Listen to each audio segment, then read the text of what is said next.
जोहारगी, नमो बुद्धाय, जय भीम, अस्सलाम वालेकुम। कल काउंटिंग है।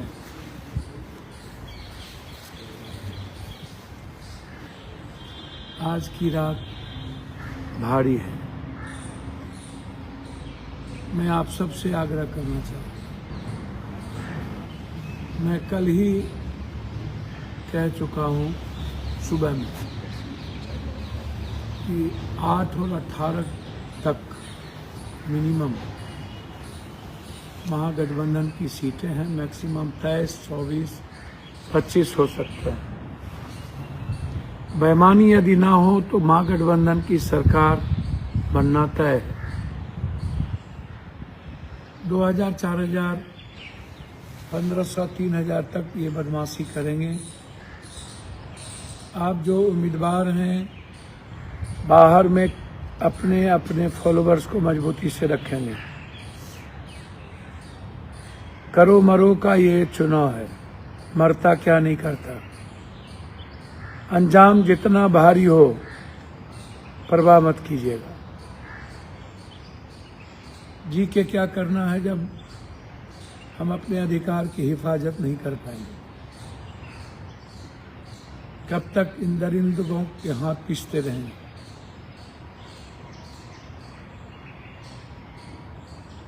इंडिया गठबंधन की सरकार बने, इसके लिए कुर्बानी देनी होगी। मैं सभी उम्मीदवारों से आग्रह करना चाहूँगा, इम्तिहान भी है, भारी भी है, जीतेंगे भी। सीमांचल में सबसे ज़्यादा मत पड़े हैं, हमारी सीटें हमारी है।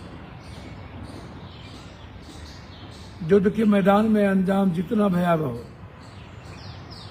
यदि उधर बंदूक, पुलिस, ताकत है तो हमारे पास जनता है। गोली खाने की हिम्मत है, मरने की हिम्मत है। कल सासाराम में सुबह सुबह बंद डब्बे में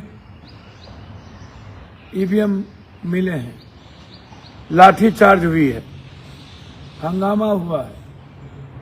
प्रशासन कह रही है कि खाली है, तो फिर जहां बक्सा है वहां इसको ले जाने की जरूरत क्या थी? क्यों स्ट्रांग रूम के पास खाली बक्से को ले जाया गया? सभी तरह की चोरी की संभावना बढ़ी है। हर कीमत पर पहले आप सब लोग जो बैलेट पेपर आता है उसकी गिनती करवाए बगैर, और जब तक वो गिनती करके वो अंकित न हो जाए तब तक आप लोग बक्सा नहीं खोलेंगे। अंतिम में बैलेट पेपर की गिनती नियम ही नहीं है। चोरी करने का एक बड़ा माध्यम है वो बैलेट पेपर। इसीलिए सबसे पहले बैलेट पेपर की गिनती हो, और गिनती हो करके वो इसको कितने मत पले वो चला जाए। उसके बाद जब आप बक्से को खोलें तो आप सी फॉर्म को मिलाएं। सी फॉर्म में कितना वोट मिला, कितना महिलाओं को मिला, कितना युग पुरुष को मिला, कितना किसको मिला, ये इसको मिलाएं, नंबर को मिलाएं। इसको समझिए। बिना सी फॉर्म के आप बक्सा को नहीं खोलने दें। और पहले राउंड की गिनती पूरी सभी जगह हो जाए, तभी आप दूसरे राउंड के बक्से को मंगाइए। ये लोग करते क्या है कि आधा या 10 ठो गिनती करने के बाद कहीं 4 शुरू हो जाता है, कहीं 2 ही होता है, कहीं 5 शुरू हो जाता है, कहीं 3 ही होता है। कि इससे गलती करने की और नंबरिंग मिलाने की संभावना दिक्कत होती है। सेंट्रल टेबल पर अपने एजेंट से जरूर पहले सभी जगह मिला लें, फिर सेंट्रल टेबल पर मिलाएं। बिना सेंट्रल टेबल के और घोषणा के आप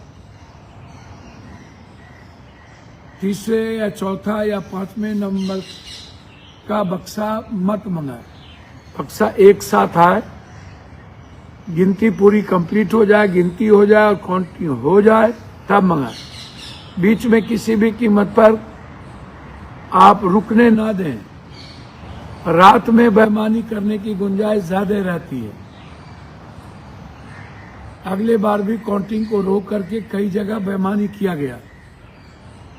जब काउंटिंग रुके तो बाहर आप लोग इत्तला करें ताकि चुनाव आयोग और अन्य जगहों पर इसकी लड़ाई लड़ी जाए। पेशेंस लूज ना किया जाए, एकदम नहीं।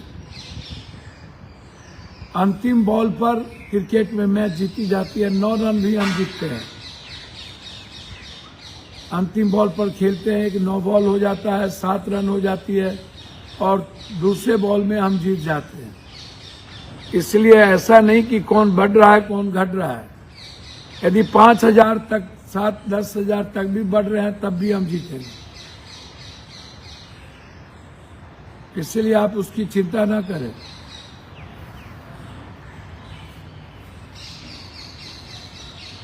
आप सील को जरूर मिलाएं। साथ साथ हर कीमत पर अपने किसी भी एजेंट को बाहर ना जाने दें।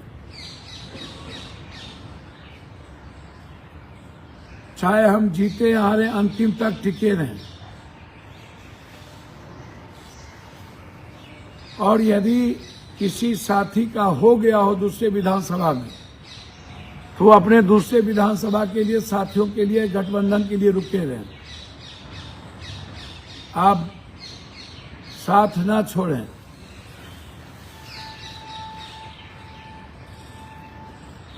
हम सीमांचल की लगभग सीटें जीत रहे हैं, 2-3 सीटों को छोड़कर।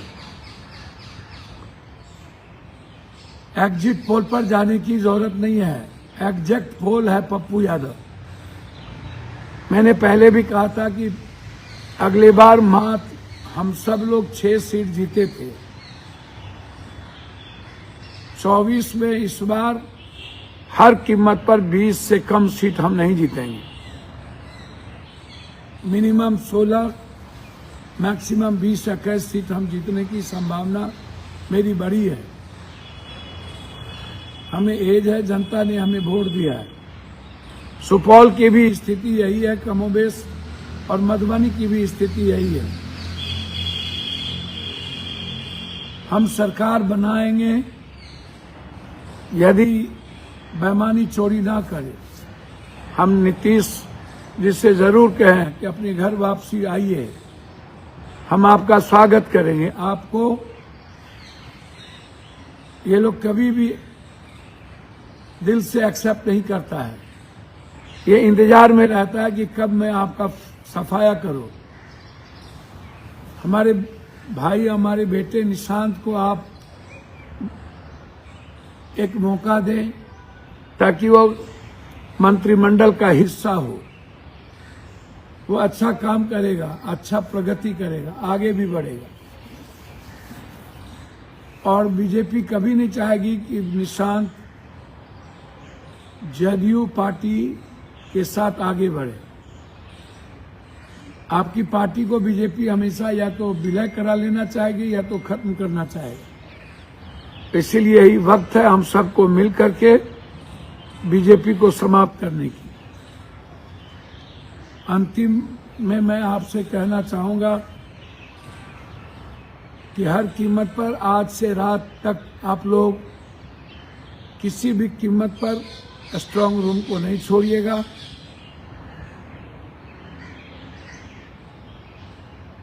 पूर्णिया के डीएम या सभी कटिहार के डीएम बहुत मजबूत और फेयर है, आप घबराइएगा नहीं। मधेपुरा के डीएम भी फेयर है। बस मेरी खतरा बनी हुई है 1-2 जिले हमारे इलाके में। मैं चाहूंगा, डीएम साहब लोगों से आग्रह करूंगा कि प्लीज लोकतंत्र को बचने दीजिए। एसपी साहब, डीएम साहब, आप सबसे विनती है हाथ जोड़ के लोकतंत्र की रक्षा करिए। मैं वादा करता हूं कि किसी भी डीएम एसपी या किसी भी जाति धर्म का रेस्पेक्ट मैं खुद से ज्यादा करूंगा। बस लोकतंत्र की रक्षा करिए। मेरा सिर्फ इतना ही आज कहना था कि देखा गया है कि जब आप छोटे कद के एजेंट को मत रखिएगा, सभी लंबे लंबे कद के एजेंट रखिएगा, ताकि वो जो जाली लगा देता है तो वो दिक्कत होती है। यदि छोटे कद के एजेंट को आप रखे हैं तो उसको बदल दीजिए आज ही, अभी, हर कीमत पर उसका ख्याल रखिए और कोशिश करिए कि जो निर्दलीय चुनाव लड़ रहे हैं उनका एजेंट आप दें। जहां दिक्कत हो ऑब्जर्वर और वार रूम से तुरंत बताइए। बाहर में अपना एक एक लॉयर रखिए ताकि अविलंब फैक्स कर सके चुनाव आयोग को और वार रूम को। सभी कांग्रेस के प्रभारी अपने अपने जिले पहुंच रहे हैं। मैं उम्मीद करता हूं कि सभी प्रभारी जी का सहयोग लीजिए और सबसे ज्यादा मेरा आग्रह है कि कल सुबह से ही आपका जन समर्थन इतनी भरी रहे कि कोई हिम्मत न कर सके बेईमानी करने की। किसी भी कीमत पर रात का इंतजार ना हो, इसका ख्याल रखिएगा। रात में इन लोगों की चोरी की गुंजाइश बढ़ जाती है और बिना सर्टिफिकेट लेके नहीं निकलिएगा। मैं सारे कैंडिडेट से आग्रह करूंगा कि आप बाहर मत आइएगा, आप भीतर में ही बैठे रहिएगा, अन्यथा पूर्णिया का चुनाव हरा दिया जाता यदि हम बैठे नहीं रहते। आप समझिए, पूर्णिया का चुनाव जनता की हिम्मत और हमारे पेशेंस के कारण हुई। बाहर में लाखों लोग मरने को तैयार थे और शायद मर जाते। यदि थोड़ी भी गलती होती तो कोई नहीं बचता। इसलिए मेरा आग्रह है, जितने रावण राज हैं उसको मिटा देने की जरूरत है। पूर्णिया की जनता, सीमांचल और कोसी की जनता बहादुर है। मैं सैल्यूट करता हूं आपको, धन्यवाद देता हूं एक एक वर्कर को, एक एक साथियों को कि आपने निस्वार्थ होकर के काम किया। मैं दिल से अपने साथी, अपने वर्कर, महागठबंधन के सभी नेता का आभार प्रकट करता हूं और साफ तौर पर जनता, गरीब का, अन्य जातियों का, माइनॉरिटीज का, विशेष तौर पर पान, ततमा, शर्मा, गोरी, निसार, मलाह और राम जाति का मैं विशेष धन्यवाद देता हूं। और यूथ को, सभी जात के यूथ को जो बदलाव की ओर, कोई जात नहीं थी यूथ में, मैं उसको धन्यवाद देता हूं। इस लोकतंत्र के महापर्व में आपने महागठबंधन पर और अपने बेटे पप्पू पर विश्वास किया, भरोसा जताया। मुझे नहीं पता कि इतने काम करने के बावजूद भी पूर्णिया की महिलाएं प्रॉपर क्या चाहती है और क्या करूं कि वो खुश रहे, कितना करूं। कब तक जात पात के चंगुल में रहिएगा, जबकि मेरी कल्पना भी जात पात की नहीं है। मेरे लिए अब लगता है एक ही रास्ता है कि आप यदि इसी तरह जात पात करते रहेंगे तो राजनीति हमारी कोई पेशा नहीं है, छोड़ने पर मजबूर होऊंगा। आपको बधाई इस तरह की राजनीति।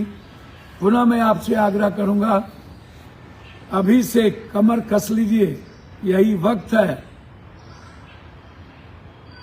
आजादी की। प्लीज बचा लीजिए अपने भविष्य को, ये मेरा आग्रह है। हम जीतेंगे, हमें कोई नहीं हरा सकता। हमारी सरकार बनेगी यदि आप लड़ने को तैयार होंगे। आप यदि लड़ने को तैयार नहीं होंगे, मरने का जज्बा नहीं दिखाएंगे, तो हमारी सरकार मुंह में आई हुई, जमीन पर आई हुई हमारी सरकार को छीन लेगा। कल ही मैंने सुबह लाइव सिटीज आप देख लें और भी चैनल, मैंने क्या कहा था वही शाम में गुप्ता जी ने, एक्सेस चैनल वाले ने क्या कहा है, जो पप्पू यादव जो सीट कहा है वही उन्होंने कही है। इसीलिए जो ये जो बड़े बड़े चैनल 59, 40, 50 दे रहे हैं, ये सब बकवास है, इस पर आप ना जाएं। कभी भी एग्जिट पोल सही नहीं हुआ। अगले बार तो महागठबंधन की सरकार बना रही थी और 9 सीटों से हमें हरा दिया गया। इसीलिए आप सी फॉर्म को बगैर मिलाए कुछ नहीं करेंगे। बैलेट पेपर की गिनती पहले करेंगे, बक्सा की पूरी गिनती हो जाए, मिल जाए, घोषणा हो जाए, तब आप बक्से को लाएंगे और रुकने नहीं देंगे, रात नहीं होने देंगे। बाहर हर व्यक्ति खड़ा रहे, कोई भी एजेंट बाहर न जाए और गठबंधन के साथी जो जीत चुके होंगे वो बाहर खड़े रहेंगे और अपने साथियों की हिम्मत दिखाएंगे। बहुत बहुत धन्यवाद, नमस्कार, प्रणाम।